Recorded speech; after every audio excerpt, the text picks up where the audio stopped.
Welcome to Late Night Story. When the world goes silent and shadows stretch longer, some stories awaken, whispered only to those still awake. So put on your headphones, turn down the lights, and let me guide you through the quiet hours. If you're listening alone, you're exactly where you need to be. If everyone can leave a comment to let me know where you are listening from in the world, don't forget to subscribe before you drift too far into the dark.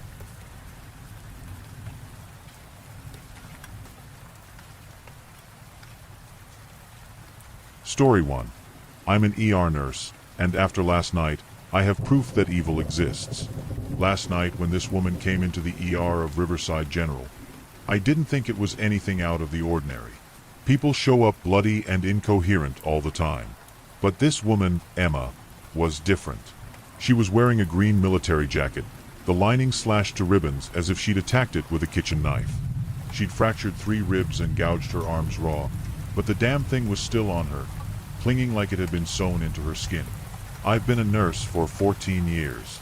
I've seen addicts rip out IVs and men twice my size foam at the mouth, but what Emma said shook me to my core. And for the first time in my life, I believed evil might exist. Blood bubbled from between her teeth, and in a gruff voice that didn't sound like it belonged to her, she said, "James, Perry wants to know if Kathy's okay.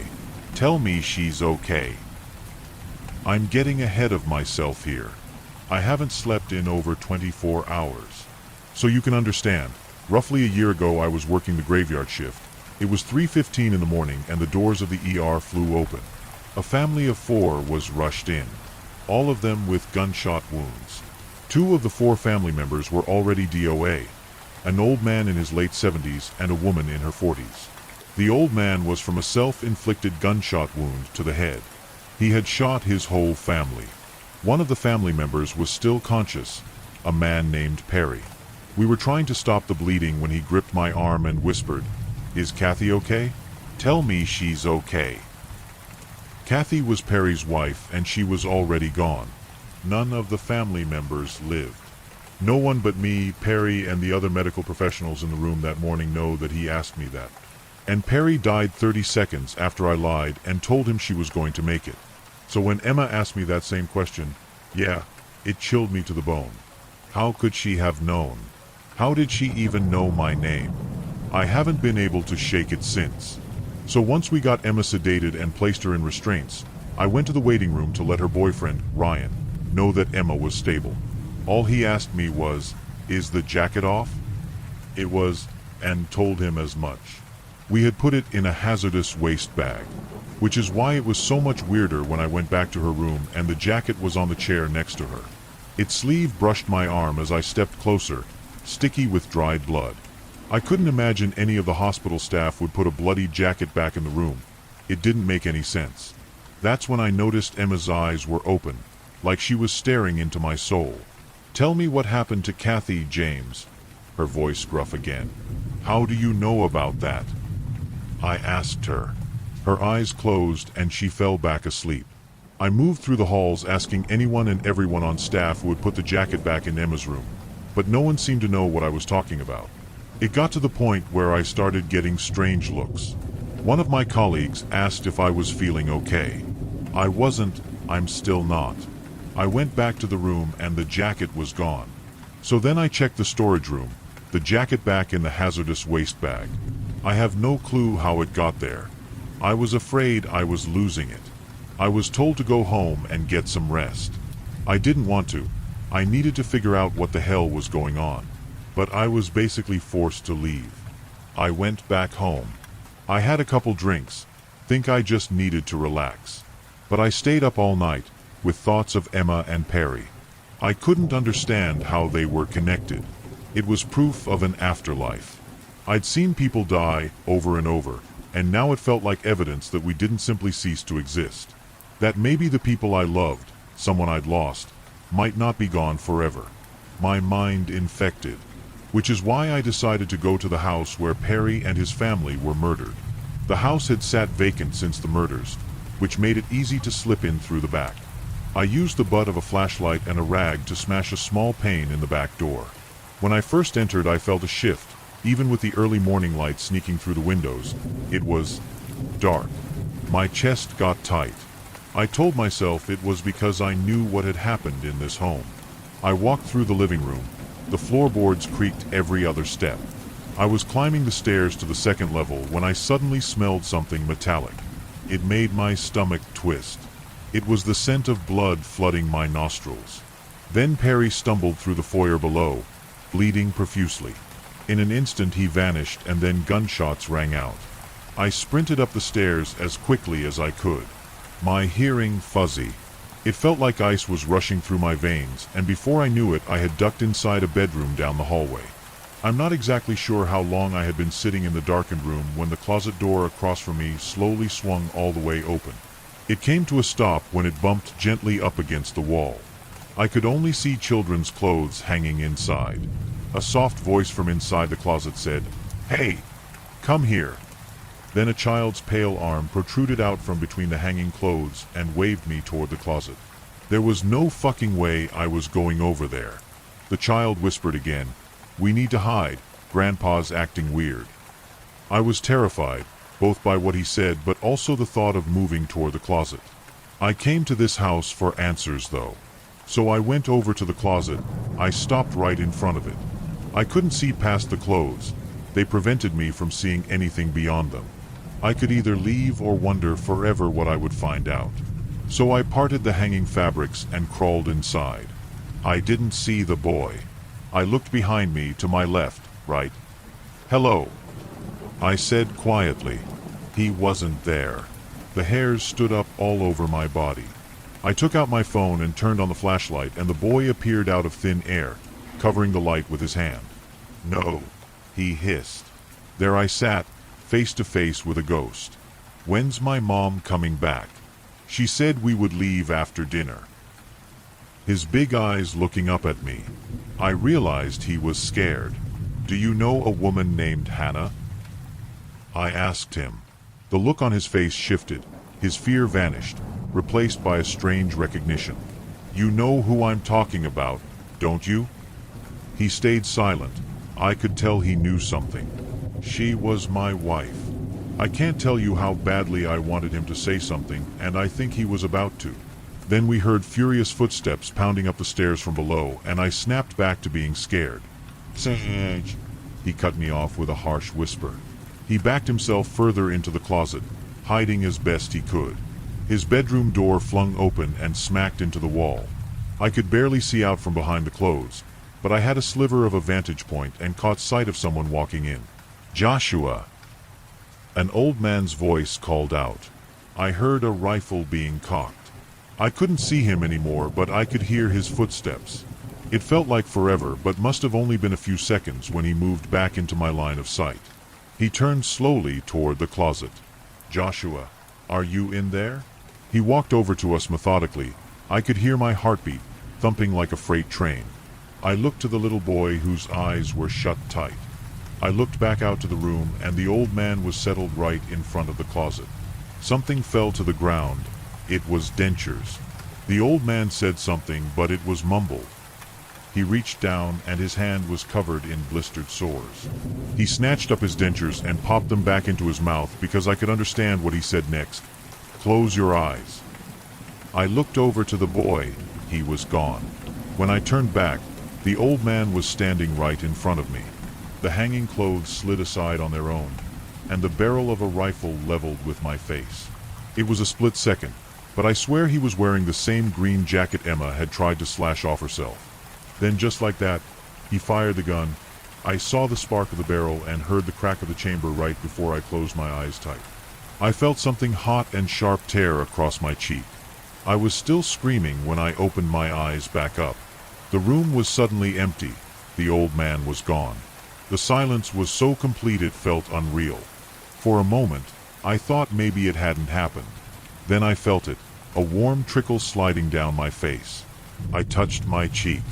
My fingertips came away red. Blood. My blood. This was proof. Proof that something beyond our world existed. And that jacket has something to do with it. I left, and I didn't drive home. I went back to the ER. I walked the halls to the storage room where the eye last saw the jacket. But the jacket was gone. The bag it was in, empty. It must have moved, I thought. It must have gone back to Emma's room. I walked in and she was asleep. My eyes scanned the room for the jacket. It wasn't anywhere to be seen. Emma's eyes snapped open. "Where am I?" she said. The look in her eye was different. She looked around the room, completely lost, innocent, and scared. Then all the lights in the ER went out. It was suddenly pitch black. The noise of panic began to swell into the room from outside. Then I smelled smoke. Cigar smoke. It was strong. So strong that I began coughing, choking on it. The red glow of a lit cigar appeared. Its embers shed just enough light for me to make out the face of the old man, where Emma had just been. The lights came back on and it was Emma again. The innocent look in her eyes gone. It was like she was looking into my soul. "Ryan has it," she said in that gruff voice. Then she said, "I can help you talk to Hannah again." I didn't even say anything. I couldn't. I was too tempted. I would have let her go. So here I am, sitting behind the steering wheel of my car in the ER parking lot. I don't know what to do next. Do I go inside and let Emma out? Should I go find Ryan? I don't know what to do. If you don't hear from me again, it means something awful has happened.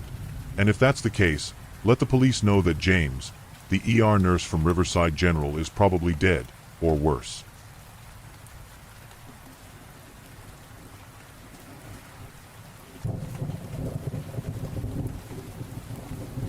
Story 2. Perfect driving conditions. It's a sunny day here in California. 94 degrees Fahrenheit. Hope all you drivers on Highway 1 are okay. It's looking a little dash. Jesus Christ. Caitlin. It's been 2 hours. Jessica didn't raise her voice. She said it to the window, like asking the glass for a different answer. "It's a long road," I said. "What, 100 miles?" I did the math anyway. 2 hours at 60. We should have passed Hearst Castle by now. The radio came back. Same man. Bright as a postcard. Clear tonight along the coast. No rain, and absolutely no dash. Jessica huffed a laugh. Absolutely no what? I tapped the dash. This is why I still listen to the radio. People who pay attention get rewarded with dash. She held up her phone. 0 bars. Great. I checked mine. Nothing. Okay. We still have the map. We'll pull over before it gets fully dark. We didn't pull over right away. I let the idea sit while the sun lost half an inch. Cliffs to our left were copper. The forest to the right had begun to turn that glassy blue where you stop seeing depth. "Caitlin," Jessica said. "Please." "Next turnout," I said. "I just don't want to dash." The radio interrupted, cheerful to the point of silly. "Miss those views, folks. Beautiful along the Santa Lucia tonight. And if you're thinking of stretching your legs, don't. If you get out of the car, you'll die. Humidity 98% dash." My hand tightened on the wheel. The tires hummed. I let us glide down into the next wide turnout and stop anyway, nose toward the drop, ocean working below like a machine we couldn't see. We sat a second with the engine idling. The AC made the soft cardboard flap sound it always made at 3. I put the car in park and cracked the glove box. "Is that legal?" Jessica asked. "For them to say that? It's a prank." It felt thinner than paper as I said it. We wrestled the map out. Florida ended up on her shoulder. Texas bridged the console. I pulled California toward the last of the light on my side window. "Let's just use the hood," Jessica said. "This is stupid." The radio brightened, as if pleased to be helpful. "Lock those doors. It is very close now. And for our Highway 1 listeners, wow, that heat is finally breaking. Let's get you some dash." Jessica flinched, then ripped the map, then stared at me. "What the fuck, Caitlin? If you paid for some stupid bit dash." I didn't. I looked past her to the tree lean. The gaps between the trunks were the color of a turned-off screen. There was a shallow opening about 20 yards in, a little wedge of a clearing that felt like a missing tooth. A pair of headlights came around the bend behind us. Light swept both mirrors. Jessica's shoulders sagged. Thank God. See, people. Wait, I said, but only because the word was there. The radio dropped its smile into the same sentence. And if you're thinking of flagging them down, don't. Visibility excellent. Surf calm. Jessica already had a hand on the latch. I'm just going to wave. 2 seconds. Jess. I heard my voice and didn't like how thin it was. Just wait a second. I checked the rear view. A face was against the glass. Not reflected on it. Skin a primer white, pores erased by pressure. A nose flattened like clay under a palm. The eyes were too open, tracked red like somebody had been trying not to blink for a contest and lost. It leaned harder and the glass made a dry sound, a click like a thumbnail on a jar. The dome light didn't come on. No door had moved. I was frozen. Jess dash, I said, but she had already pushed the latch. The passenger door sighed a few inches, and the car filled with the temperature of outside. Caitlin, Jessica said. She wasn't looking at the rear glass. She was watching me watch it, and something in my face made her mouth change shape. This isn't funny. I swallowed. I didn't know how to describe the wrongness without giving it more weight than the car could hold. The headlights behind us washed over again. In that flash, the face should have lit or shadowed, done something. It didn't. It pressed. The ridge above the eyes made 2 pale crescents. I reached across and caught Jessica's arm. Don't, I said. Please. Just lock it. Lock the door. She stared at my hand on her sleeve, then at the open wedge of night outside. The forest smell edged in. Dry bark. Cold. The AC blew against it but didn't move it. The radio delivered, bright as a tour guide. Doors locked make for safer travel. Keep those hands inside the vehicle. Perfect driving conditions ahead. The latch under my hand twitched. Jessica was stronger than I was expecting. The door opened another inch, then another, then all at once with that hollow car door sound that eats the last of the cabin. Jessica, I said. I wanted to say her full name like it could anchor her. Jessica, don't dash. She stepped out onto the gravel, one foot, then the other, shoulders still turned toward me like this could be a joke I would end. She left the door open. The dome light came on and made the interior look like a set. The headlights from behind crested the bend. I looked up into the mirror. The rear glass was clean. No print. No smear. No face. Just the ocean beyond it, and the long white scribble of a wave chasing itself along the cliff. Jess, I said. No answer. The open door looked at the trees. The turnout had that Sunday evening quiet, a big empty that pretends to be safe. Jess.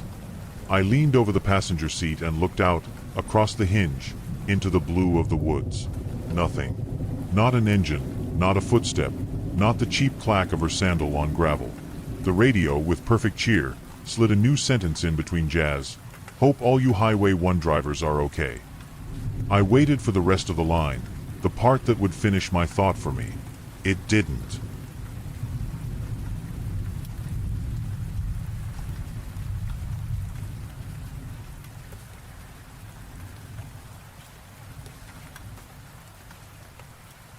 Story 3. Someone's been commenting on my old blog posts from 2009. I'm never the one that manages to catch any attention on online.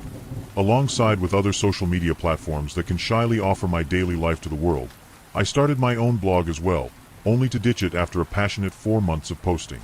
My younger self couldn't bear the lack of likes, comments, and visitors, and had eventually given up. It's been 16 years ever since my fascination ended, and my habit of checking inboxes was long gone. I had even forgotten about the blog in question, just like my other childhood endeavors. So when an email bot informed me that I got a comment, I was rather intrigued. The comment was private, unlike the other comments I sometimes got. Under the stupid thread of comment of me and my friend arguing, it stuck out by its simpleness. Love the jam, keep going. My hand stilled on the mouse. At first, I almost smiled. It was clearly posted by someone who was sort of wonky with the whole comments thing, reminding me of my younger self, even though it was just another encouraging phrase you sometimes wrote without thinking. This person couldn't have really enjoyed my post of a homemade 2 yellow peach jam that was leaking from the top. This random comment could have remained as interesting if it had stopped there. Soon, I got 2, maybe 3 email notifications every day. They always directed a blog page, always a comment, always by the same person. The post of my marble collection, which had had no comments before, now proudly had one. Rubble Man. And the post of me whining about not having enough allowance to buy sweets had a comment too. Christine's candy is good, you'll like it, alley to the left. I was confused. Finding my blog should have been hard enough. It didn't have any useful informations or general purpose. And even if the person happened to come across it by obsessively scrolling through the platform, why did they leave a comment so regularly? And why always private? Was this all just a joke? So far, my blog visitor count was always 1. And I started dreading the attention. Even though the comments were mostly harmless. Even though they couldn't harm me through the screen. But it didn't stop. I didn't bother pinpointing exactly when did this person wrote their comments. It seemed random, and it seemed more clear that I can't catch the person in action. I mentally calculated. I had 52 posts. The person will have nothing to comment on after 26 days or so. And then, at last, I would be allowed to push away that piece of memory once more. I just had to wait. I decided to check the comments when this ordeal ended. Checking them every day seemed to be taking a toll on my already fragile mind, and work itself was intense recently. I blocked the email notification, logged out of the blog site, and tried hard not to think about this stranger. It worked. Almost. After about a month, I settled down in my room to finally check the comments once and for all. My expectations were not failed. There was fresh comment on every post. Feeling my pulse stutter against my throat, I clicked on the first post that I stopped reading. It was a simple picture of me, dressed up, standing in front of the merry-go-round with the typical annoyed look that child gives when they are forced to pose. The picture was blurry from the neon lights, and people passing by looked like giant black shadows. Teddy wants you are Childa, love. I had to read it twice, before reading again. It didn't make any sense. Who was Teddy? And what did the word Childa even mean? Then I saw the picture again. Little me was clutching a furry brown lump. I remember having a teddy bear. Did Teddy mean a teddy bear? Maybe. It seemed reasonable. But it was a strange thing to comment on, since you can't even tell what I was clutching in the picture, unless you knew. The other few comments were the same, unreasonable sentences over and over again. I slowly grew irritated. This had to be a joke. A very obsessive, disturbing joke. I was planning to stop reading soon when I clicked on an unread post, and my heart nearly stopped at the sight. It was a grainy picture of 4 children, all different height, gangly and awkward. I was the kid on the very right, wearing a bandana while showing off my lopsided grin. A shadow fell on the pavement in front of the kids, presumably belonging to the one who took this picture. The shadow was short. He was short. It occurred to me now that he probably took him effort to properly angle the camera, to capture the taller kids fully in the frame so their heads would fit in, too. I was relieved that he was the one who took this picture. Invisible in the picture except for the shadow. I did not want to see him again, after everything. Water fast. Am cold. The post's title was Adventurer. The older kids called it one. Crossing the river behind the mill, looking for the abandoned boat someone swore they saw drifting there. I remember begging the older kids that I was old enough to go. I always admired them. Every summer, I was always at their heels. I remember him crying when I left him standing with the camera. He wasn't supposed to follow us. I'm cold. I couldn't even swallow as I scrolled down at last. The next post would be 2 months after from this post. The next post was a mess of typos. I had bragged about the treasure hunt we went on, alongside with folded papers and paper trinkets. In the last line, I had wrote, "We left early because it got dark." The new comment read, "Teddy, where are you?" I stared at it until the words bled into each other. Then I scrolled further. The next post was a picture of his shoe. Abandoned. Missing a pair. I had uploaded it for some reason years ago. Probably thought it looked artsy. One sneaker lying by the reeds. The thought made me sick. Remember Teddy. I saw him in the water. He said come play. The police said it was an accident. He slipped. No one blamed me, not out loud. They said it fast, over and over again. I was clutching a cold cocoa. You couldn't have known, it wasn't your fault. But I did know. I knew he wanted to come. I knew he was following. I just didn't look back. That last one made my stomach twist. The post it appeared on was supposed to be not on public. It was a draft I saved back in 2009. I remember I had never got around to finish it. I don't remember uploading it. There was no other texts, other than photo I'd taken. But I took that photo recently, not years ago, last weekend, actually, down by the river. The river looked the same. Except there was something in the background now. Something pale against the reeds, like a face half reflected in the current. Don't close it. I got in another comment while I was still staring. Found Teddy. I reached down and yanked the plug out. The screen instantly went dark. But the email notification sound came again, louder than ever. Once, twice, then over and over, until it became a single tone. I grabbed my phone. The motion seemed slow, as if I was dreaming. My fingers eventually stilled on the link that led to the post. I clicked. The newest comment was already waiting. Turn around.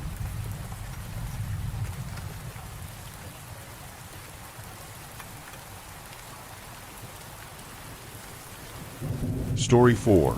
Her baby tried to eat me. Listen, I need you to believe me. Somebody must.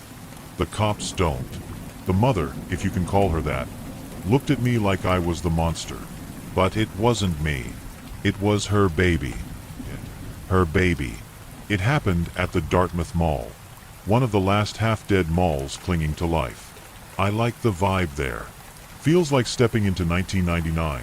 All neon and stale popcorn. I was chewing through an overpriced pretzel when I noticed the stroller parked outside the body lotion store. No mother in sight. I figured she'd be back in a second. 5 minutes went by. Then I drained my lemonade. Still no sign of her. That's when my gut told me something was off. I walked over to the stroller. Big mistake. See, I was studying to be an elementary school teacher. I liked kids. Loved them, actually. Past tense. The stroller was draped with a ratty blanket, half covering whatever was inside. I heard nothing, so I leaned in and tried to be gentle. "Hey there, baby. You okay?" That's when it growled. Not a coo. Not a whimper. A deep, vibrating growl, like a pit bull warning you to back the hell up. My first thought was, somebody shoved their dog in there. Weird, but not impossible. Still, I had to look. I pulled the blanket back. It lunged. The thing clamped onto my index and middle fingers with jaws like a bear trap. 1 second they were there, the next, gone. I screamed so hard it felt like I tore something in my throat. The mall froze. Everyone turned. And then she showed up. The mother. She looked like Martha Stewart crossed with Elvira. Pearls and menace. "What did you do?" she hissed. It bit me. I held up what was left of my hand. Blood poured like ketchup from a squeezed bottle. She didn't even flinch. A baby, my baby, wouldn't bite anyone who didn't deserve it. Then she reached into the stroller, through the blanket. I braced myself for a dog, or some mutant thing. Nope. She pulled out a blonde, rosy-cheeked baby. A normal damn baby. "Look at my hand," I shouted. Something in that stroller bit my fingers off. Her eyes narrowed. "You're crazy. Or high. You on meth. I couldn't believe what I was hearing. My head was spinning. My hand was a mangled mess. None of this made sense. I tore the blanket away with my good hand. The stroller was empty. Just a bottle. Nothing else. That's when mall security arrived. What's happening here? This girl bit her own fingers off and tried to hurt my baby, she said, calm as ice. What? Why the hell would I bite my own fingers off? The guard didn't care. Ma'am, I'm going to need you to come with me. I'm bleeding out. I screamed. And then it hit me. The blood loss, the shock. The world tilted. Right before I blacked out, I saw the baby's face again. Its eyes weren't blue. They weren't brown. They were solid black. I woke up cuffed to a hospital bed. Cop at my side. They said it was for my own good, until the mother decided whether to press charges. I told them the story. The same one I just told you. They ordered drug tests. So now I'm down 2 fingers. And somewhere out there, a black-eyed demon baby is still hungry.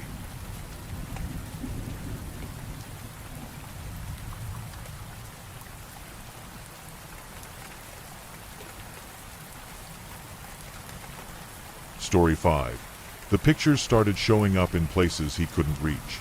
My middle child, Jordan, turned 9 in July. We didn't have much to spend that year, but my husband found him a small digital camera at a thrift store. It worked fine, just a little scratched. Jordan carried that thing everywhere. It started off sweet. He'd take pictures of his siblings, of us cooking, of our dog sleeping upside down on the couch. He'd print them with the old printer in the hallway and leave them on the counter or the fridge. Most were harmless. Family stuff. Things that made me smile after long days. Then a few weeks in, the pictures started appearing when nobody remembered him taking them. The first one was of me making coffee in the kitchen. I was alone that morning. My husband was asleep, and the kids hadn't woken up yet. The photo showed me turned halfway toward the sink like I'd just heard something. I asked Jordan about it, and he said he took it from the stairs. I let it go, but that picture didn't look like it came from the stairs. The angle was lower, like it was taken through the crack of the pantry door. After that, things got strange. Sometimes, late at night, I'd see a faint flash somewhere in the house. Once from under the bathroom door while I brushed my teeth. Another time from behind the vent in the hallway. The kind of light that makes you stop and question what you saw. When I'd go check on Jordan, he'd always be in bed. The camera sat on his nightstand, powered off. One night, my daughter Nadia came into our room crying. She said she heard clicking noises in her wall. Not scratching, not pipes, but clicking, like someone taking pictures. My husband got up and checked, pulled her dresser away, tapped on the drywall. Nothing. The next morning there was a new photo on the kitchen table. It was Nadia sleeping. The photo was clear and centered, taken from above her bed. We asked Jordan again. He swore he didn't take it. He said he hadn't printed anything. But the picture was on glossy paper from the same printer he used. A few days later, Amir, our oldest, mentioned hearing the same thing. Little clicks coming from the corners of his room, sometimes behind his closet door, sometimes under his bed. Then I started hearing it too. At night when the house got quiet, the sound would travel through the vents. A small mechanical whir, then a click. We unplugged the printer. We even hid the camera in the laundry room. But the next morning, there were 3 new photos on the fridge. One of each kid, sleeping. The timestamp showed 3:17 a.m. My husband said maybe Jordan snuck it back somehow. But Jordan looked terrified when he saw them. He said he didn't want the camera anymore. He said something else was using it. We didn't believe him until that weekend. We'd gone out for groceries. The kids stayed home with my sister. When we came back, the front door was locked like normal. Nothing was out of place. But the walls looked wrong somehow. I didn't understand it until I walked into the kitchen. Every photo Jordan ever took, hundreds of them, were printed and taped across the walls. All the same glossy paper. They covered the fridge, the cabinets, the hallway, everything. and every single picture was of the same thing. A corner of our living room, the same exact spot. If you look close enough, you can see a small shadow in that corner, faint but there. At first, we thought it was part of the furniture, but as the pictures go on, that shadow gets darker, taller. In the last photo, it isn't a shadow anymore. It's Jordan, or something that looks like him, standing behind the couch with the camera lifted to his face. Jordan's been staying in our room ever since. He won't go near that corner. Sometimes, late at night, I still hear it. A faint whir, then a click. I don't know if it's coming from the walls or from inside the camera we locked in the attic, but I know it's getting closer. And I think, soon, I'll find a new picture on the counter again. Probably one of me sleeping.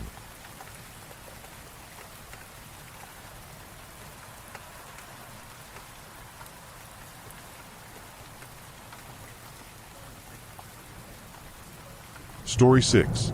If you find a firework called Skullbusters, get rid of it immediately. I don't understand this new thing with Halloween fireworks. It's obviously just firework companies trying to clear out excess inventory. Take a fountain with Uncle Sam, throw a new label on it with a witch, and boom, it's for Halloween now. I also don't think it's smart to have fireworks around children wearing flammable costumes. This was just a mild gripe to me until my daughter brought home a skullbuster. It was a few days before Halloween. My wife and I were in the process of decorating the lawn when Mike came home, holding something strange. "Daddy, look what I got." She held it out to us. It looked like a skull-shaped popper. My wife asked the question first. "Where did you get this?" My daughter responded matter-of-factly. "A man was giving them out." Parental instinct took over, and I snatched it from her hands. She was visibly upset, explaining she should never talk to or take things from strangers because they can be dangerous didn't make her feel better, but the promise of ice cream to make up for it did. While my wife took her out for said ice cream, I looked over the strange popper and found out it was called a skullbuster, and at the bottom of it was a string. Curious, I went out to the backyard, aimed it away from myself, and pulled the string. I heard a pop, then nothing happened. I was honestly disappointed that it was a dud. At least I was until I got a phone call from the mom of one of my daughter's friends. "Did Lainey come home with a skull-shaped firework?" "Yeah, I took it from her." "Well, don't pop it. There's something wrong with them." Charles just had to rush Gina to the hospital. That was the first of several calls I got from Lainey's friends' parents. The ones I didn't get a phone call from, most likely called 911, because the ambulance sirens didn't stop for the rest of the night. I decided to try looking into this on my own. I didn't expect a lot of headlines to call them by the product name, so I searched multiple news sites, along with Facebook groups, and even tweets talking about firework accidents. From there, I put together a list of every known surprise from popping a skullbuster. 34 instances of bugs exploding out of and biting whoever was holding the popper. Insects ranged from fire and bullet ants to scorpions, and even black widow spiders. 26 instances of caustic liquids bursting out. These ranged from drain cleaners to bleach, and even sulfuric acid. These were reportedly stored in glass vials that would burst when it was popped. 14 instances of projectiles that fired when the popper went off. Projectiles ranged from broken glass, thumbtacks, and rusty nails. One article described a little girl accidentally firing a rusted nail into her father's neck. 10 instances of the poppers being filled with gunpowder. And 3 instances of poppers releasing toxic gases. I remembered the skullbuster we just left in the backyard. After it didn't go off, I looked out into my backyard and was horrified by the sight. In a roughly 10-foot area around where the skullbuster had been dropped, all of the grass was dead, as were any birds that had flown through, and a squirrel that was curious about the popper. So this is a warning. If your child brings you a skull-shaped popper called a skullbuster, get it away from them immediately, and for God's sake, don't pop it.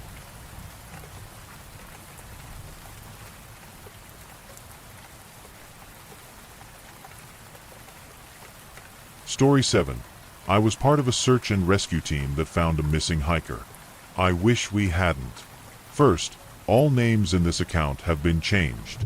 I won't be giving mine, and I've altered the names of everyone involved to protect their families from harassment, speculation, and whatever else might come from this getting out. Second, and this part is important, Do not come looking for me, I'm not lost. I don't need to be found. I'm serious. I don't care who you are, law enforcement, search and rescue, curious hiker, journalist. Stay away from these woods. Consider it a warning, not a breadcrumb trail. I've been a volunteer with search and rescue for about 5 years now. In that time, I've had the honor of finding 4 lost souls. Most of them just people who wandered off trail and got turned around in the woods. But this case was different. The missing person, Kevin, was 14 years old. He'd gone hiking with his father 3 weeks ago, a 4-day trip through the backcountry. When they didn't return after 6 days, his mother reported them missing. It only took 2 days to find their camp, or what was left of it. The tent was shredded, blood everywhere, bits of hair and bones scattered among the leaves. We found the dad not too far from camp. Both arms, one leg, and face were gone. They appear to have been chewed off. Stomach ripped open with swarms of tiny white maggots feeding on his insides, but no sign of the child. We'd been combing these woods ever since, and every day that passed made it harder to believe we'd find the boy alive. Today had been no different. We'd been hiking since 7 a.m., our legs burning, eyes scanning everywhere for a hint of movement. My search partner, Charles, chewed absently on a protein bar as we went, crumbs falling into the brush. By the time the sun began to dip past the tree line, it was close to 5 p.m., and still no sign of the boy. I really don't think we're going to find this kid, mumbled Charles, his voice muffled by the protein bar still in his mouth. And if we do, it'll be a corpse. Then we bring back his corpse, I snapped. Or maybe you'd rather tell his mother, who just lost her husband, you got too tired to keep looking for her son. Charles glared at me but didn't answer. You volunteered for this, for fuck's sake, I added, ending the argument. I know, he muttered after a moment. I'm just tired, man. Yeah, I sighed. Me too. For a while, the only sounds were our boots crunching through underbrush and the occasional crack of a branch. Then a sharp, electronic chirp broke the silence. Charles's satellite phone. He dug it out of his vest pocket, flipped it open, and swallowed the rest of his bar before speaking. Charles with Search Team 3, go ahead. Yeah. No, still no sign of him. We're probably about 6 hours out from the vehicles. Copy that. He clicked it off and slipped it back into his pocket with a groan and shook his head. The other teams aren't reporting anything either, Charles grumbled. Another bust. Let's look for another hour or so, then head back, I told him. Maybe we'll get lucky. I like Charles, don't get me wrong, but his constant complaining was starting to grate on me. He was a big guy, about 6'3", broad shoulders and thick arms. Definitely handy if we ran into a bear. Him and I had gone out in search and rescue missions before.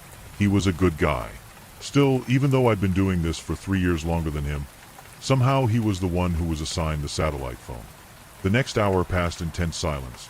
The only sound was soft birdsong drifting down from above, the crunch of boots on dead leaves and the occasional hiss of wind through the woods. Every so often, Charles would check his compass or glance at the GPS. Let's stop for a bit, he finally said, lowering his pack onto a fallen log. My legs are about to give out. I didn't argue. I dropped my own pack beside him and sat down, stretching my aching knees. The forest around us was unnervingly still, that kind of heavy quiet where you almost feel something watching you.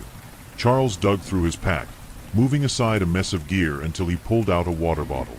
Among the jumble, one thing caught my eye, the bright orange barrel of a flare gun. Since when did you get a flare gun?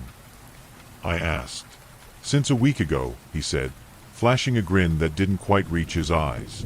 Figured it might come in handy. He handed me the bottle, and I took a long drink.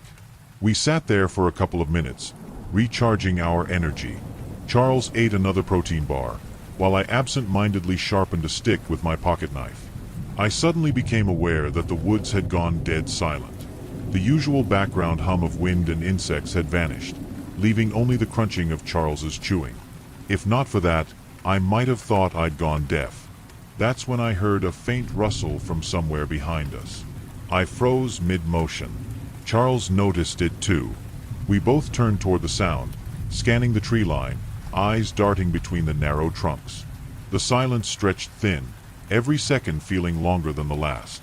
Then, from the shadows between the pines, someone staggered out into view. It was a boy, filthy, clothes torn, face pale and streaked with dirt. He stood there blinking at us, swaying slightly on his feet. "Jesus Christ," Charles breathed, already standing. "Kevin." The boy's lips moved, but no sound came out. He just stared at us, his eyes wide and glassy, like he was half asleep or half dead. We rushed toward him, but slowed as soon as we got a better look. I thought back to the photo we were given. I'd studied it for hours, memorizing every detail until it was burned into my mind. Kevin was supposed to be a little pudgy, with shoulder-length brown hair and big, soft brown eyes. The thing standing in front of us barely resembled him at all. He was rail-thin, skin stretched tight over bone, his clothes hanging off him like they belonged to someone else. His head was completely bald, no eyebrows, no stubble, just pale, raw-looking skin. But those eyes, those brown eyes were unmistakable. "Please," he croaked, voice weak, barely audible. "I'm lost." Hey, it's okay, buddy," Charles said, dropping his pack and rummaging through it. "You're safe now. We've been looking for you for weeks. You must be starving." Kevin nodded, reaching out his trembling hands to take the cookie and Gatorade bottle Charles offered. He tore open the wrapper clumsily, snapping off a small piece and dropping it into his mouth. Almost immediately, he began to cough, a deep, raw sound that shook his whole body. He doubled over, hacking and wheezing, his thin shoulders jerking violently. Hey, easy," I said, stepping closer. "You okay, kid?" Kevin spat into the dirt. When he looked up, tears rimmed his wide brown eyes.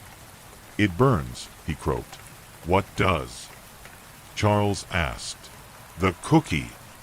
Kevin nodded weakly. "Everything I eat hurts," he whispered, voice breaking. "But I'm so hungry." He stared down at the half-eaten cookie in his palm, as if fighting an invisible urge.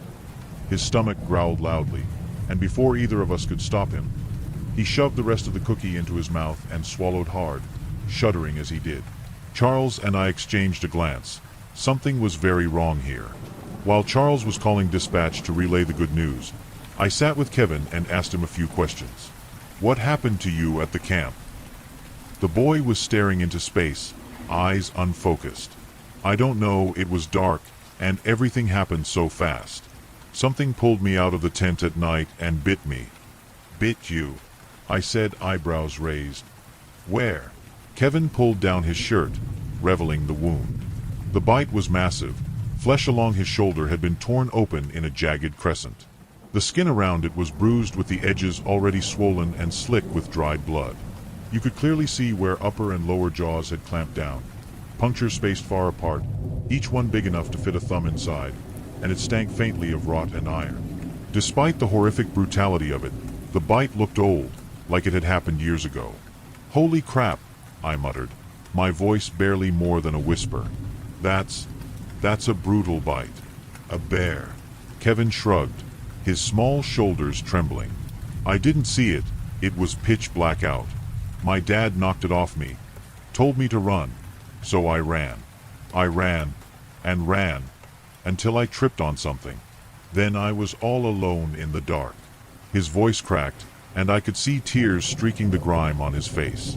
I put a hand on his back, trying to ground him. "It's okay, Kevin. We're getting you home. Have you found my dad?" I hesitated for a moment, not sure if I should tell him about the mauled and partially devoured body found near his camp. I didn't want to send him into shock. It could kill him. "No," I lied. "But we'll find him too," I said with a nervous, uneasy smile. Hesitantly, wanting to change the subject, I asked, "What happened to your hair?" "It fell out," he said flatly, almost like he didn't even recognize how strange it sounded. "Like my teeth." He opened his mouth, and I froze. Only 6 jagged teeth remained, unevenly scattered across pale, bleeding gums. His skull seemed almost too thin beneath his skin, his eyes wide and hollow, and what should have been a face of a boy looked more like a fragment of something undead. A low, guttural cough shook his small frame as he closed his mouth. Charles joined us again, frown on his face. "We have a problem," Charles said, rubbing his neck. "We won't get a chopper out until morning. Apparently, they're all tied up with other rescues." "Of course," I groaned, rolling my eyes. "So, what's the plan then?" Charles glanced at the GPS. "There's an old cabin about 20 minutes walk from here. We could crash there for the night and wait until morning." I nodded in agreement, then turned to Kevin. "You up for a little more hiking?" The boy managed a weak, toothless grin, and I could see the exhaustion in his eyes, but also a flicker of determination. As we moved through the woods, I couldn't help but notice something unsettling. The forest was completely silent. Normally, the trails were alive with the chirping of birds and the rustle of small animals in the underbrush, but with Kevin in tow, the world seemed to hold its breath, silent, watchful, as if forest itself was wary of him. After what felt like an eternity of trudging through mud and tangled roots, we finally came to a small clearing and spotted the cabin. The wood was gray and rotting, warped from years of neglect, and the roof sagged unevenly. Moss crept up the walls, and vines snaked through cracks in the timber. The windows were filthy, letting in thin slivers of fading light. The porch groaned under our weight as we stepped onto it, loose boards threatening to snap. A faint smell of damp wood and mildew wafted out as we opened the door, and the inside was barely larger than a single room. Dust motes swirled in the air, and cobwebs hung from the low ceiling. A single rickety table leaned precariously in the corner, and an old stove stood cold against one wall, a fire poker resting against it, both rusted and unused for decades. It wasn't much, but it would do for a night, if it didn't fall apart around us first. We pulled up a couple of rickety stools and sat at the leaning table, opening a few cans of beans for a small dinner. Kevin ate slowly, each spoonful a struggle, his body trembling with every bite. Occasionally, a mouthful would set off a coughing fit that had him doubled over, hacking and sputtering, but he kept going. After supper, we tried to distract ourselves with a game of cards. The cabin creaked around us, the wind rattling the windows, but inside for a little while, it felt calm, almost normal. Kevin's eyes still carried the weight of the last few weeks, but for a moment, we laughed softly at a botched hand or a lucky draw. The world outside, with its dangers and horrors, seemed to fade, replaced by the illumination of our flashlights and the faint scent of damp wood. "Well, that was fun," Charles said, then reached into his pack and pulled out the flare gun. He spun it playfully in his hand, grinning. "All right, gentlemen, who's up for a round of Russian roulette?" We all laughed. The tension of the day slipped away for a moment, replaced by the easy absurdity of exhaustion and bad jokes. Outside, the full moon hung high, its pale light cutting through the grime-smeared window and spilling across Kevin's back. He suddenly stopped mid-laugh, and his smile melted into a blank expression. His eyes went glassy, unfocused, the kind of stare that looked straight through you. Then he pitched forward, retching violently. The first wave hit the floor with a wet splash, splattering across his cards and the worn planks of the hut. The sour stench of half-digested beans filled the cramped space almost instantly. "Ah, shit!" I yelped, scooting back hard off the chair to avoid the spray. "You good, man?" Charles asked, his voice caught somewhere between concern and disgust, shuffling back with me. I think so," Kevin wheezed, wiping his mouth with the back of his hand. "Not sure why that happened." He didn't finish. His chest lurched, and another violent convulsion racked his frame. The second eruption was worse than the first. His remaining teeth shot free of his mouth with the bile, bouncing and scattering across the cabin's floorboards like thrown dice. Kevin gagged, then wrenched forward again. This time it wasn't beans, but a thick, dark red spray that gushed out in a pulsing arc, splattering across the cards, pooling on the already slick floor until the whole place stank of iron and bile. And then the convulsions hit. His arms snapped tight against his chest, then flailed outward, legs kicking spasmodically as though he were a puppet jerked by tangled strings. His thin body bowed unnaturally, the sound of joints straining audible even above the sickening wet choke of his throat. The vomit stopped, but the sounds didn't. Now it was a hideous, wrenching dry heave, each one like his body was trying to tear itself apart from the inside. A horrible rasping cough tore up with it, dry and ragged, scraping the air raw as his body seized and bucked on the blood-slick floor. With each ragged dry heave, something pressed further out of Kevin's toothless mouth, forcing its way into the open. Then, with a rush of dread, I realized what I was seeing: the nose and muzzle of a wolf. He gagged and retched, his chest convulsing as more of it slid free, slick with blood and mucus, glistening under the lantern light in wet, black flashes. At the same time, his frail frame began to swell. The vomit-soaked clothes clung for only a moment before seams split and fabric tore, the sound sharp and wet as Kevin's expanding body burst free from its restraints. While coarse, bristling hairs sprouted in patches across his once hairless back and arms, curling in thick tufts until his once wasted frame was shrouded in a wiry coat. His skin changed from pale to an unnatural shade of mottled purple, veins bulging like black cords beneath the surface. His fingers spasmed, curling and stretching as the bones lengthened, the nails splitting, thickening, and hardening into curved talons that scraped grooves into the wood beneath him. Charles shouted something, but the sound barely registered over the thunder of snapping bones, cracks echoing through the room. The boy's body no longer looked frail, no longer human. Every convulsion brought him closer to something else, something that belonged out in the silent woods we'd been walking through.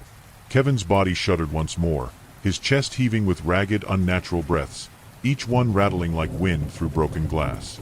The thing that had forced itself from his mouth, the wet, snarling muzzle of a beast, hung there, trembling as if tasting the air.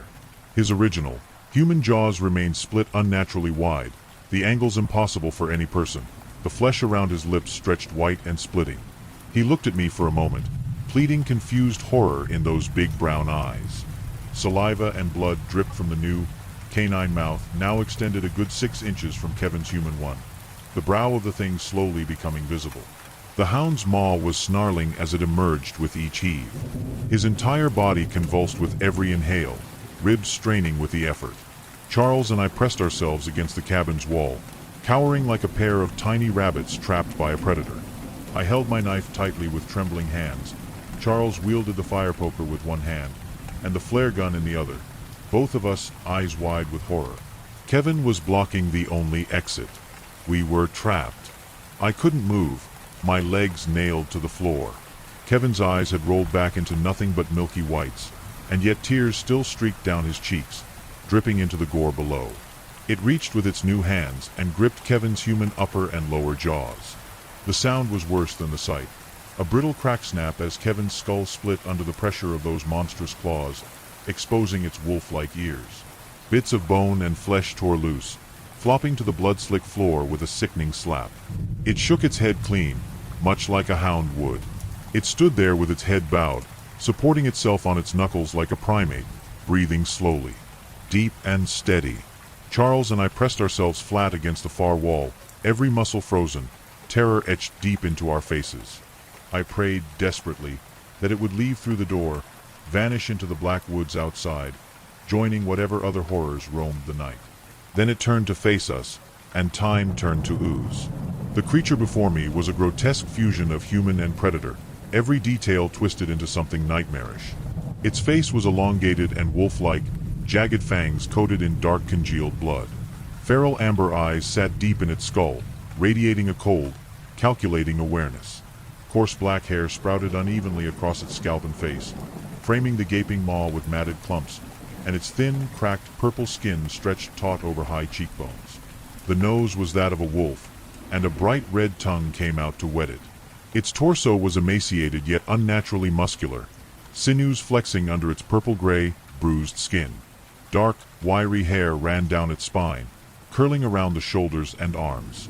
The arms themselves were grotesquely long, with hands that ended in elongated fingers tipped with blackened, hooked claws. Its knuckles protruded like small, jagged boulders beneath the thin skin. Its legs mirrored the arms in their monstrous distortion, thin yet strong. The feet were nightmarish hybrids, high arches, thick leathery soles, elongated toes, each tipped with wicked curved claws that had scraped and gouged the floor. Veins pulsed beneath the stretched, almost reptilian-like skin, and tufts of coarse hair sprouted along the ankles and shins, connecting to powerful, twisted thighs that seemed ready to spring at any moment. Yellow eyes fixed on us, nostrils flaring as it sniffed the stagnant air of the cabin, every motion unervingly predatory.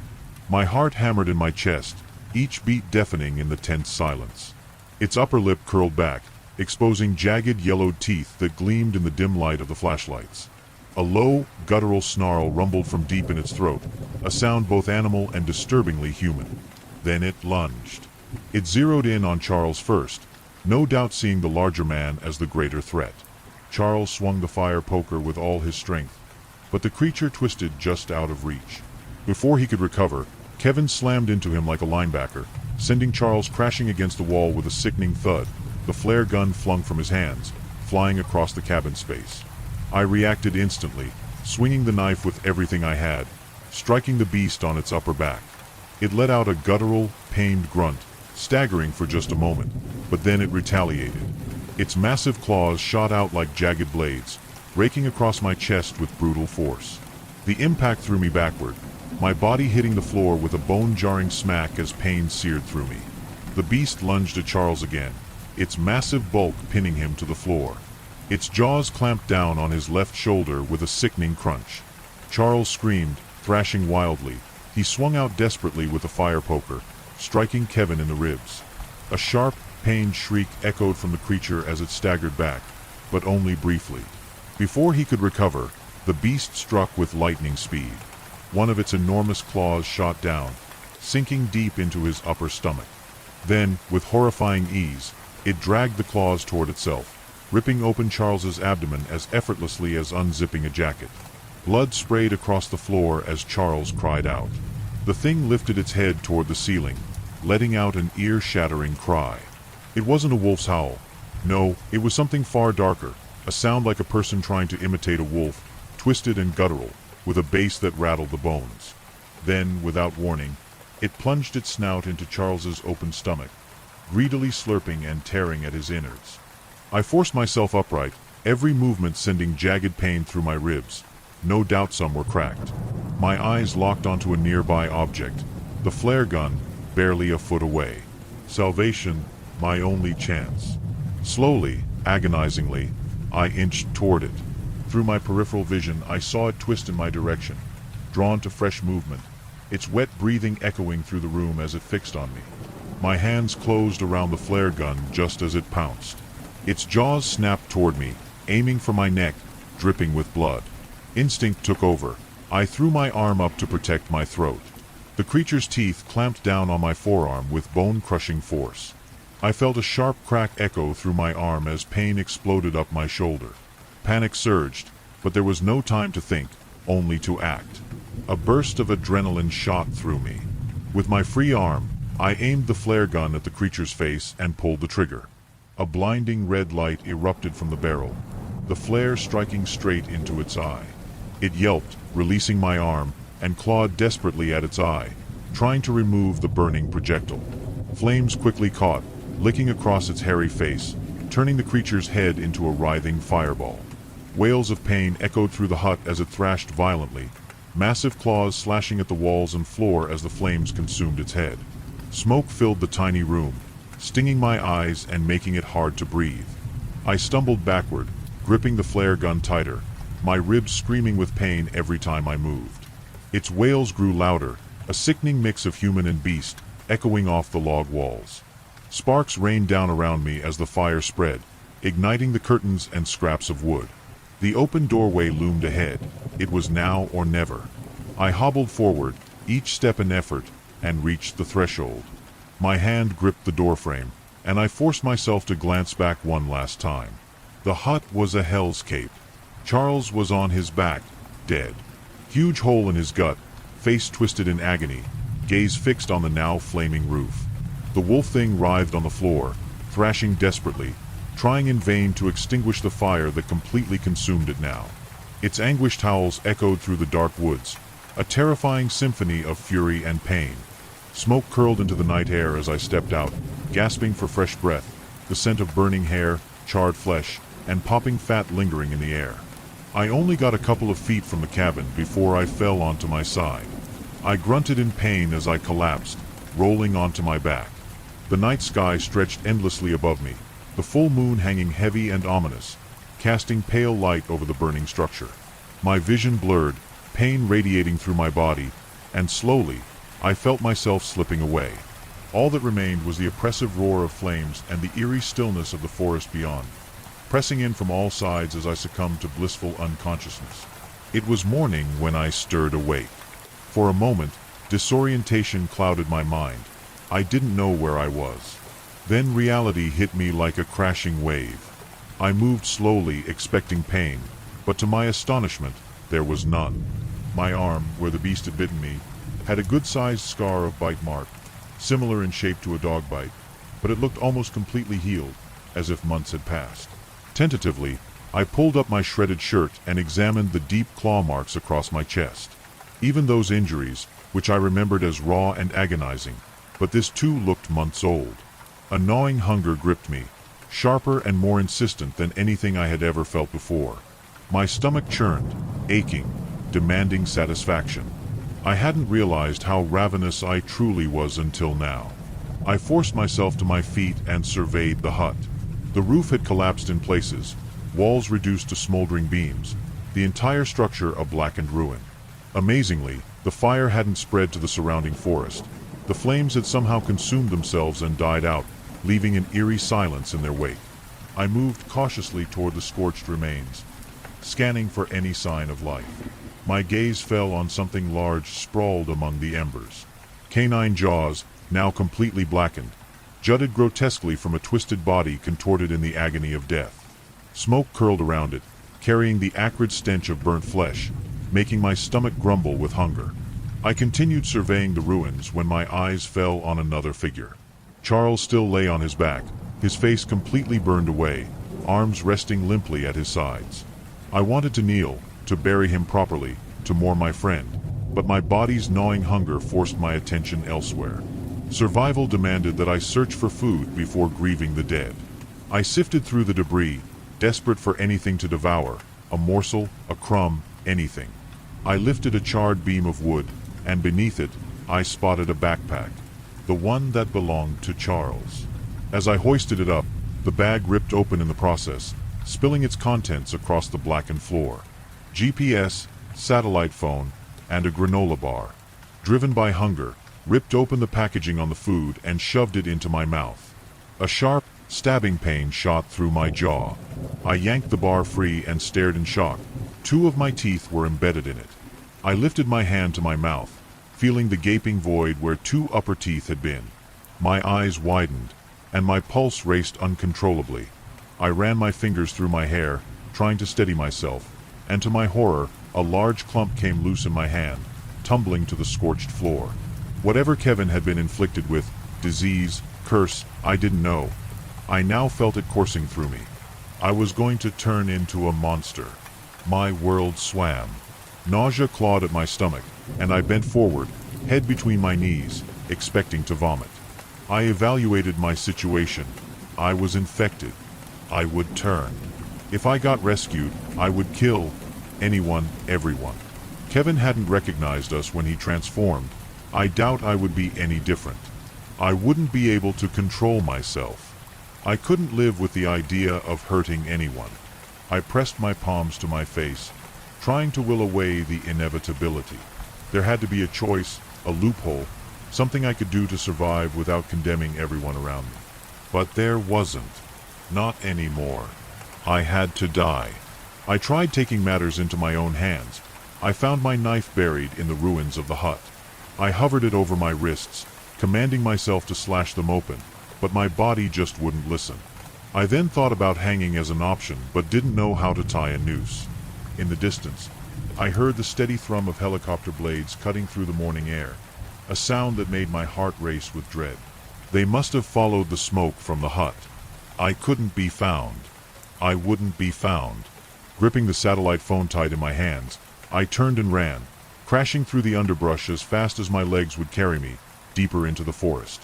Branches clawed at my arms and face, roots caught at my boots, but I didn't stop. The sound of the helicopter faded, growing fainter with every pounding step until it was swallowed by the vast silence of the woods.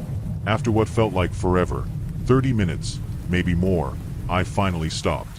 My chest heaved, breath rasping in my throat, sweat slicking my skin. I could still feel the faint hum of the phone in my grip. They'd trace the signal eventually, but out here, in the deep woods, they'd never be able to land. That's when I decided to type this out on the satellite phone. The connection's garbage and pecking it out letter by letter is agonizingly slow, but it's not like I have anything better to do. I have no doubt there will be another full moon tonight. And when it rises, I'll change, just like Kevin did. What keeps gnawing at me isn't the if, but the how. Will I still be in here, reveling in the carnage I cause?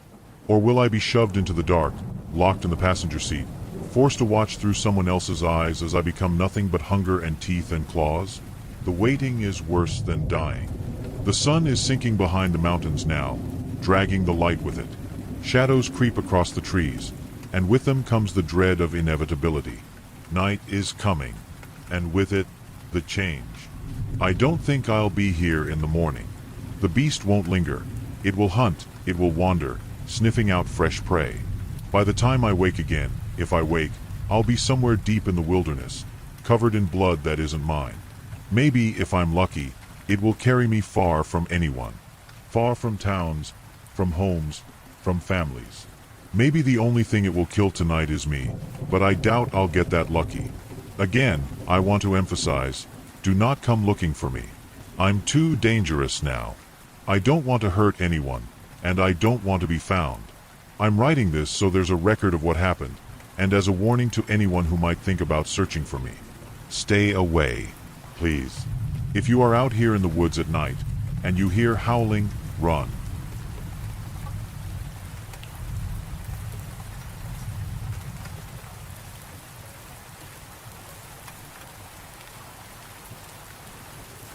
Story 8. Something is inside. Nobody believes me. I'm a college student working part-time at my local fast food chain to pay off my education loan. My days are filled with the same tedious tasks: bag the fries, write the college assignments, pass the classes, try to sleep in a house that has walls as thin as paper. I indulge in very little because I'm always paranoid about the next expense. Every spare moment I get, I'm consuming content about makeup. It's my guilty pleasure, and it's the one thing in my life that I look forward to. I have this one channel I've absolutely adored since I was a little girl.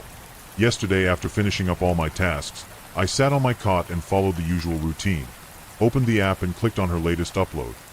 But something was different. I doubt it was immediately noticeable to anyone, but me, who had been watching her for months. Every smile was a little out of place, every hair tuck was a little too choreographed, every word was enunciated to the T. No fallacies, not a single imperfection. This didn't feel like the girl I had watched for years at all. But I told myself I was making it up. I had to be making it up. She's still in the same room, recommending the same kind of products, with the same voice. Whatever difference I was feeling, I was probably making it up. I snapped back into focus. I wanted to see what I could get my hands on this month. So guys, this is my latest find. It is a beautiful gloss from F-, and then she stopped. Her eyes stared into the camera, widening. Not from fear, but like something had just snapped inside her. Her eyes didn't stop widening. Her eyeballs were almost popping out. Her lips were stretching beyond human recognition. So, you noticed something off? What the fuck? Who is she talking to? Why do you watch me so closely? What? I said out loud, as if her question was directed towards me. Yes, you. Does it give you an escape from your pathetic life? Her eyes were this shade of red that made my skin crawl. She didn't blink, she didn't stir. I couldn't move. Don't be scared, Angel. Everyone needs an escape. Does the makeup make you feel better? This makes me feel better, she said before pulling a chunk of her hair out. I gulped down my vomit. I'm telling you, it's a real cure. The products will make you feel better. For a bit. But this is the real cure. It'll hurt, but trust me. Do it. Do it now. Do it right now. I found some semblance of strength in me to shut the laptop off and waddled my way into my bathroom, throwing my guts up. I didn't know what to do. Call the police? Call my mom? Call my friends? I settled for the last option. I phoned my best friend who was in my apartment within minutes. Dude, you sound insane, were the first words out of her mouth after I explained the entire incident. I know, but trust me, it was real. She isn't human, she's like some possessed or deeply ill. I don't know, but I'm not lying. Z. I think you need to see someone. You really cannot be looking into videos for escapes and working yourself to the bone. Look at what it's doing to you. I sighed. She was right. I didn't even recognize myself anymore. Then she said something that made my stomach turn. Why are you smiling? It's creeping me out. I turned towards her, confused. I'm not smiling. Her cheeks sunk, her mouth opened like she was whispering a prayer. Terror was etched all over her face. Why the fuck do you have a bald patch on your head? What the fuck are you talking about? Stop smiling. I swear to God this is not funny. I'm not smiling. I yelled at her. She was crying now, crawling on the floor away from me. Aria, what the hell is going on? What the fuck are you doing? Z. Stay the fuck away from me, I have a gun. I don't know what game you're playing, but if you don't stop right now. I'm not doing anything, I yelled. But I realized. My mouth didn't move. I thought I was saying something all this while, but I hadn't. I hadn't said anything. My lips were dry. My eyes were burning. Blink, I told myself. Speak, I willed myself. But I couldn't. I couldn't move. Every part of me felt paralyzed. That's all I remembered. I woke up inside a hospital the next day. Aria isn't doing too well is all I keep hearing. I beg for her to meet me, but I'm blocked on every possible platform. I explain the whole ordeal over and over again. To the police, to customer support, to my friends, to my mom, to my psychiatrist. Nobody believes me. I do not know what happened that night, but I do know I am not crazy. Everybody wants to help me, but the truth is nobody wants to be around me anymore. Nobody is actually helping. And as much as I try, I think it will remain this way.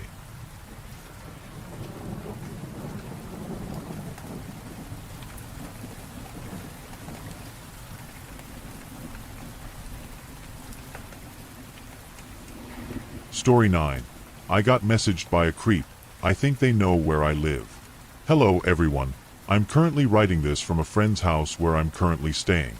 Mostly because of recent events that are my own fault.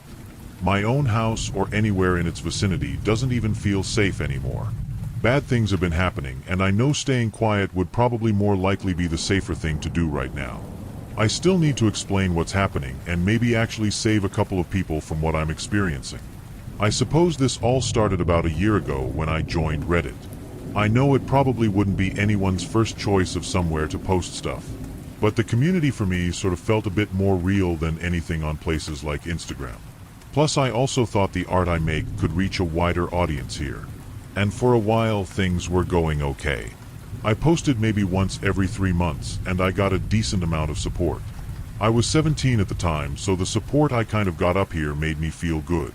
However, as you know, this place isn't really known for kindness. I showed my face once on r/teenagers and I got a ton of comments saying how awful I looked. You know, that kind of thing. Kinda felt down for a couple of days. Then I got a chat invite from a user named u/*****, with them saying, "Hey, everyone is kinda being mean to you, but honestly I think you're cute." Now some of you may call me lucky for getting a chat like that, but honestly now I wish I had just ignored it. I accepted the chat invite and started talking. Look, I was 17, I didn't know any better, okay? We chatted for a bit, and I thought we had quite a bit in common. We both liked the same kind of music, and she claimed that she did art. She actually shared to me that her name was Presley, and that she was 17 as well. Then she sent a picture of what she apparently looked like. It looked to be a teenage girl with blue eyes and black hair. I honestly thought that she was honestly really pretty. I did at the time have a feeling that this seemed too good to be true, because why did a supposed girl like that like me of all people?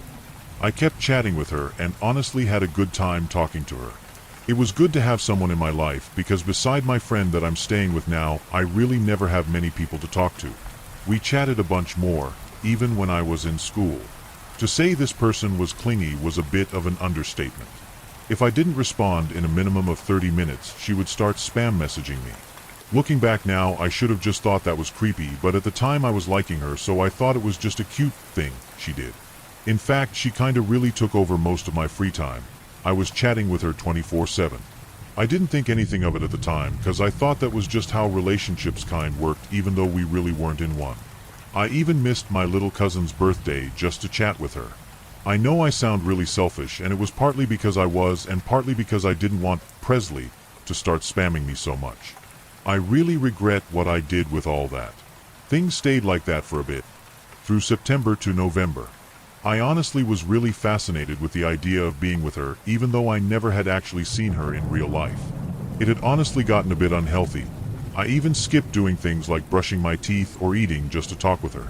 Throughout those 3 months, I've learned quite a bit about her. One thing was how apparently she loved the idea of murdering someone and then killing herself to be with them forever. The first time I heard all of that, I kind of felt something besides love for her, fear. I was scared if she was thinking about doing this to me, which I think was the first time I was unsure about trying to maybe get with her in the future, you know? From there things got weirder. She told me way more than I know, like how she liked a movie called Slow Torture Puke Chamber. I never heard of such a movie, and honestly I really didn't want to know more. I also mentioned she did art, and she showed me some of hers, and to say the least I couldn't imagine any sane mind coming up with what she makes. One she showed me looks to be a rabbit skull. A real rabbit skull with an inverted pentagram on the head of the skull with a really dark red ink. More dark red than anything I've ever seen. This was shortly after her telling me about her wanting to murder someone for love, so this really freaked me out. Safe to say I wasn't talking as I was about a month earlier. I mean, how could I? She clearly wasn't sane, and I was afraid for my own being. Hell, I don't even know why I didn't just stop sooner. Maybe it was because I was so love-starved at the time or something else. Maybe I could have thought I could fix her. However, I think she noticed I wasn't as talkative as I was, and she really kept trying to keep me to talk. She even threatened to do stuff to herself if I didn't. Look, I had no idea what to do at the time. Realistically, what could a 17-year-old like me do in a situation like that? To say I felt trapped was an understatement. I felt as if I was the only thing keeping Presley from doing something really awful. My parents certainly noticed it, and they tried to get me to tell them what was wrong, but I just told them I was just stressed with school. I really didn't want them to find out who I've gotten involved with. They probably wouldn't trust me ever again. But then there was this one day, the day I finally decided to end this. It was a rainy evening on Tuesday, November 16th. I was chatting with her as always to try and keep her from doing things. But then she said in chat, "Hey, you want to see something I've made?" Smiley face. I said yes to keep her happy. She then sent a picture of something that will never leave my mind. It looked to be a giant leathery pale light brown looking tapestry with the words, "I love you," written all over it. Now this already had me freaked out. But then she said, "I made it just for you. My friend makes a good canvas, don't you think?" Smiley face. Then looking closer at the thing after she said that, I realized that it wasn't actually leather. It looked pink in some places and had a bit of a ridged look to it. It was human skin. In my eyes, that was the last straw. I quickly went over to settings while she was saying stuff like, "Please respond. Please respond, please respond." Then one click later, I blocked her. I couldn't take this anymore, so I made the brash decision. For the next few moments, I laid on the floor having a small panic attack. Was I the witness to a murder? What if she comes for me? It's safe to say I didn't sleep well that night, or the next. I just felt like I was a criminal for not telling the police or something like that. But after a few weeks, I suppose things had gotten better. I was great not always messaging someone. I even made some new friends, which was nice.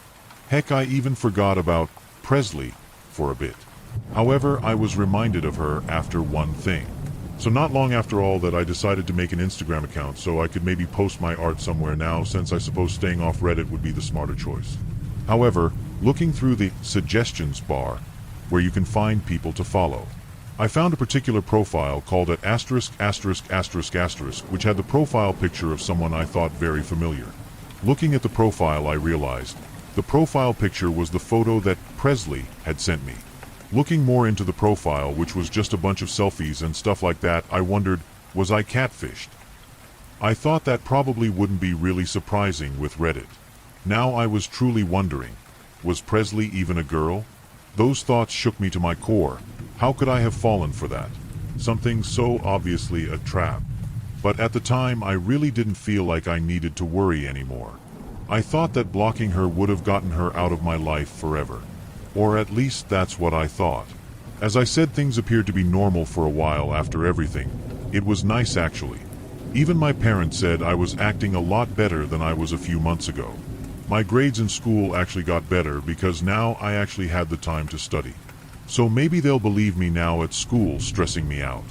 For a dude who had just gone through a bunch of shit, I thought I was doing good. Then one day on December 18th, I got a message from an unknown number. PAI smiley face. I recognized that smiley face. How? How did she find my number? I never gave it to her. I remember what you did to me, abandoned me. Well, that's not the forever I'm planning, she texted. I tried not to text back, but the speech bubble popped up signifying she was typing something. Jason, I still love you and I want you to be mine forever, she said. Now I really am terrified because I never revealed my name to her once. How do you know my real name? I typed foolishly. Oh, let's just say I know a lot about you, she typed, but it was what was next that shook me to my very core. She sent 3 pictures. They were all of me. One was me walking to school. Another was me walking back to my house and opening the front door. And the last one was the worst, I swear. It was a picture taken outside my bedroom window looking into my room. From the photo I could see it had only been a few minutes ago. Because in the photo I was looking at my phone, looking right at the photos. Almost instinctively I looked straight at my window where the last photo was taken. There I saw what appeared to be someone moving quickly out of the way with their phone in hand. I screamed. I just screamed. It woke my parents up, which led to them rushing into my room asking what was wrong. In fact, I screamed so loud I think I woke up our neighbors. I told them both everything, about her, about the way she acted towards me, and the tapestry. I told them about the text messages from the unknown number and the photos. My dad actually got a shotgun from his safe inside his room and went outside looking for anyone. He didn't find anyone, so maybe my scream scared whoever, Presley, was away. After he checked, they called the police and told them everything over the phone. Sure enough, 2 cop cars came to our house. 2 officers came inside and came to ask us questions, while I think the other 2 went and searched the place for anyone. The officers, who were named Gavins and Ross, asked us the usual questions. Like, did I have any information about Presley? I told them not much beyond how that might have not been their real name. They also asked me if I had noticed anyone following me, and I said I didn't.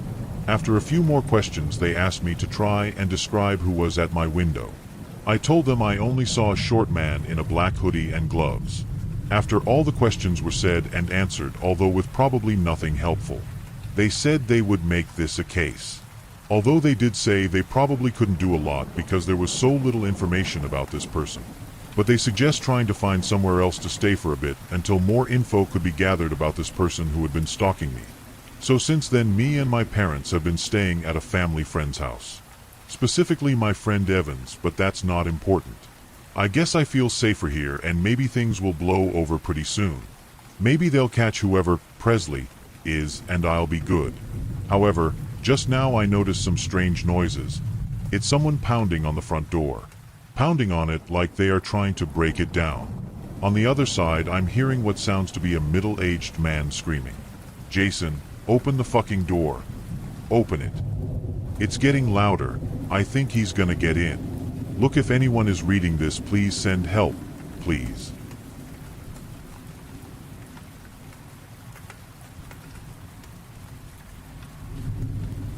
Story 10. I was entered into the secret second phase of a study, and it's ruining my life. If I would have known that this second phase existed, I would never have taken part in the survey. I guess that's why they don't tell you about it. I was right. I won't keep you waiting. I was looking at the survey that I had taken, complete with the answers that I had given. The final question, the 4th question, had been highlighted in that terrible yellow, and the text had been set to bold. I looked back to the roses. My brain was so scattered I felt like I just zigzagged around my kitchen all night, but I knew I needed to find the note that the delivery girl mentioned. An easy find. I made my way back over to the roses and held them to inspect. but a small rolled-up note untucked itself and fell to the table. Hands shaking, I took a breather before I looked at the note. It was just 2 lines long. I steadied my hands. 1 out of 3, in neat handwritten ink pen, was the first line. Talk is cheap, lies are expensive, was the second. 1 out of 3, talk is cheap, lies are expensive. My head pulsing, the jigsaw coming into clear view as opened my laptop and typed the website address in. Again, immediate redirection to the Google document where I went straight to entering the password. 1993, I was in. My vision wobbled, locking in on the yellow part of the survey. The 4th and final question. It read, if an intruder were to enter your home without your consent and threaten your life, if necessary, would you use deadly force to prevent them ending your life? I had answered yes, which had set in stone just below the question. Definitely one of the most regrettable tick box decisions I have ever made. The lady at the coffee shop, the man on the highway, Ryan and Katie. They were questions 1 through 3. The self-defense one was the only question left. Question 4. Killing a murderous intruder is the last hypothetical situation posed from my survey. The only one that had not yet been realized in some way. But if we had completed 3 of the questions, why did I only get 1 out of 3? It hit me. Flash. I had been tested. I had lived up to my word on only 1 of the questions. I had said that I would help someone on the side of the road. I had said that I wouldn't help anyone cover up a bad deed. I had said that I would try and reunite a person with their lost valuables. Only 1 of those has been demonstrably true. 3 times, my word had been tested. Twice, it failed. The Google document. Focus. I studied the questions again to see if there were any clues hidden in this version, anything that could help me make this all just stop. The wording on every question read exactly the same as the first time I'd seen it on Reddit. Word for word. I studied the page. I noticed one very big difference between this document and the one I saw the first time around. Page 2. The first document only had 1 page, which was identical to page 1 of this new document. I'm certain that the document only had 1 page the first time.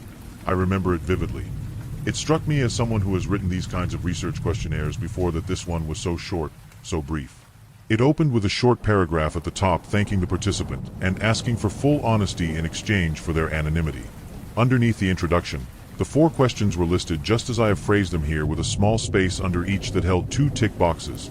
1 for yes, 1 for no.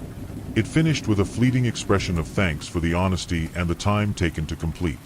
That was it. It's not uncommon for research surveys to be upwards of 8 or 9 pages, with 1 or 2 often dedicated just to explaining the aims of the research and explaining any rules. This 1-pager was such an anomaly that I actually went to look for any missing pages and skimmed the post I'd found it on, where multiple comments mentioned wishing all surveys were this short. I was reassured. I didn't think about it. I just thought I'd complete the survey and be glad that I could pat myself on the back for taking 30 seconds to help someone with their project. I hovered my mouse over the second page and I took a deep breath. As I exhaled, I clicked. I closed my eyes. Another inhale. 1, 2, 3. Eyes open. Flash. Thank you for your participation in part 1 of our survey. The purpose of this survey is to provide some data to support or challenge some of the ideas and conclusions we come to around a number of topics, including participants' perception of self and how that may influence own grasp on the reality of the self, honesty and how the participant chooses where and when it is appropriate to be dishonest, participants' motivation to appear righteous over authentic, even when offered anonymity and absence of consequence. Other topics may also be explored given the psychological applications that this research has potential toward. A small number of participants may be subjected to the second phase of the study, which includes an exercise in which the participant is asked to reassess and, if necessary, revise their answers after a series of practical exercises. Practical exercises? Practical exercises. The jigsaw complete.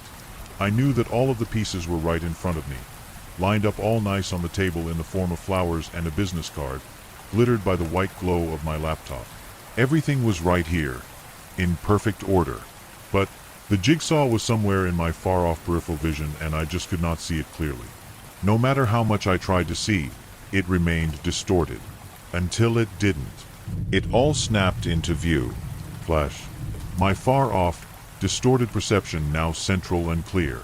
The research wasn't focused on the answers that I had given on the survey. They didn't care which way I swayed when it came to big moral decisions. I could have answered either way and it wouldn't have mattered. What matters to these people is whether I am being honest. If my actions match my answers. They want to know if my dishonesty is a product of an attempt to deceive them, or if I am deceiving myself. I had been chosen for the second phase, and I had failed 2 of the 3 tests that had been posed to me so far. My brain was grating. Had these researchers been responsible for my flat tire? Had they made sure I'd be late for work, heightening the stakes for when I found the highwayman? Had someone been on a mission to appeal to my brother's wandering eye? When I finally looked at the group chat, the boys had met up after work at a local bar to push happy hour to its limit. I was supposed to go, but it hadn't even entered my head. After work, all I could think about was the business card in my jacket pocket. A few of the boys sent "wish you were here" type photos of the happy hour, followed by some "you missing out" dude type photos at a strip club an hour and a half later. 2 starring Ryan. I checked the times. My brother called to warn me about Katie's call 25 minutes after the "look at us, we're at a strip club" selfies. One could say he is quickly persuaded. Had someone that I know had something to do with this? Someone must know an awful lot about me to have facilitated all of these tests. Yet, I never even gave my name. I shifted my focus to the more immediate problem that illuminated my table through my laptop screen. I could figure who, why, and how out later. Right now I needed what and when, ideally. The second survey. The laptop. There specifically, the part of the survey that had been highlighted in obnoxious yellow. The 4th question and my answer to it. The 4th question presumably still awaited its exercise, and the clue from the question, given what I know about the first 3, tells me that if there was a practical exercise, it was a threat to my life, in my home. I know that they know where I live. The flower delivery girl knew my address, and I'm sure she's not the only one. They obviously know far more than I do. There's just one test left.